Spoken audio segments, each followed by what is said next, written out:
On today's episode, we will be discussing loss and grief. Loss is never easy for anyone.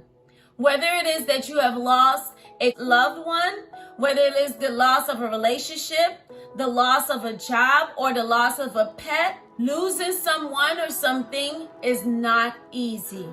Each of us go through the grieving process differently.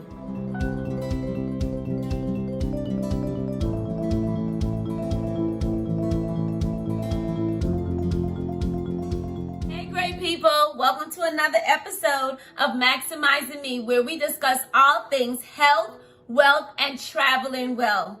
If you are new to my channel, I'm Dr. Sam. It's nice to meet you. Thank you for joining us on today. On today's episode, I want to specifically talk about the loss of a pet. On November the 12th, 2022, I had to lay my sweet girl, Shayla Layla Mutawali, yes, she has a full name, I had to lay her to rest. My baby had went into stage 3 kidney failure and was losing weight rapidly. She actually had stopped eating, and if anyone knows my dog loved to eat. Unfortunately, there were some things that I was not aware of and some processes that I did not know I needed to prepare for when the decision had to be made to put her to sleep. So today, I want to help my fellow pet parent and equip you with the knowledge necessary so that when that time comes, the process will not be easy, but it will at the same time not be stressful because you have had certain things in place. So pet parents, the first thing I would love for you all to consider is please get pet insurance. I cannot stress that enough to you. Prior to having to put Shayla to sleep, I had put in place pet insurance through my job when we had to go through our annual renewal of our healthcare benefits. I'm so glad I paid extra attention that year when they sent out the list of cafeteria benefits for us to choose from. One of those benefits was pet insurance through Nationwide. Each month I paid a premium in order for her to be covered whenever she took a visit to the doctor. Now, let me say this. We did have insurance through our medical provider. However, I went ahead and got the supplement insurance separate from her medical insurance, which I am very, very glad that I did. Her pet insurance through Nationwide actually covered 90% of her medical cost. As a result, when it came to end of life, I was able to submit paperwork. They canceled my policy and then they reimbursed me for whatever I had paid for when she had to be euthanized. Tip number 2, find a way to commemorate the memory of your pet. When I made the decision to euthanize Shayla, I decided that I also wanted to have her cremated. Paws and Wags did an amazing job when it came to the cremation of my dog.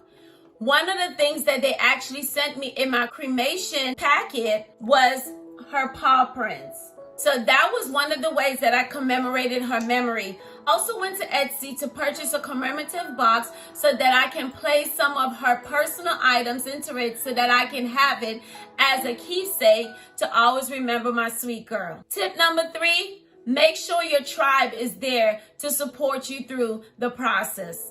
The day that Shayla was put to sleep was one of the most memorable moments in my life. And the reason being was because we were surrounded by loved ones. I had the most supporting and loving individuals surrounding myself and Shayla during the process. Ask your veterinarian if it is possible to have others with you in the room during the process.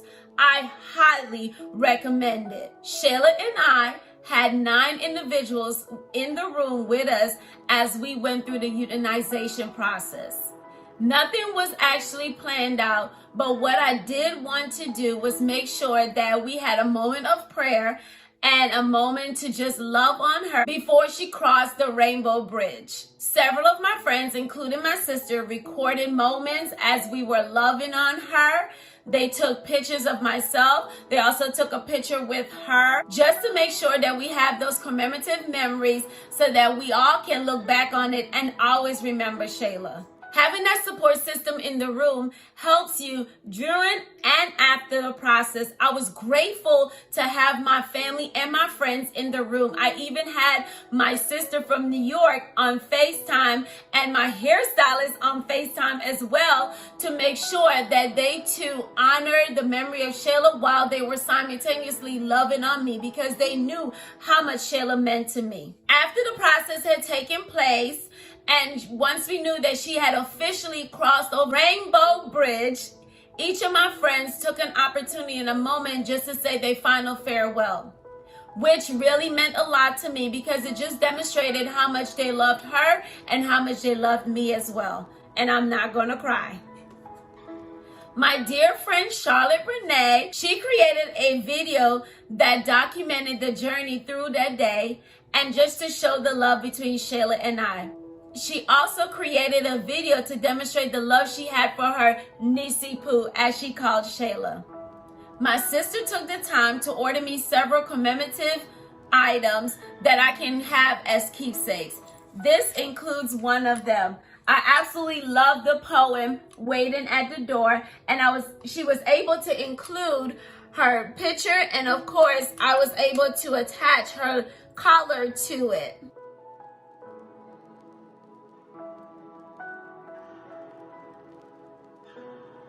Grieving a pet is never easy. Each individual goes through the 7 process of grieving as it pertains to losing a pet. Whether it's anger, whether it's denial, whether it's acceptance, you will go through that process. But just know you will come through this. Be encouraged in knowing that you are not alone. There are several organizations that you can reach out to for grief counseling. Several organizations offer pet loss grief counseling groups. Or you can decide to go down the individualized path if you have your own counselor. Please be encouraged and know that you will get through this. Before we end our talk on today, I would love for you to repeat our mantra for the year. I choose to be healed. I choose to be well. I choose to be made whole. I choose me. Do not forget to like, share, comment, and subscribe for more ways you can maximize you. See you next time.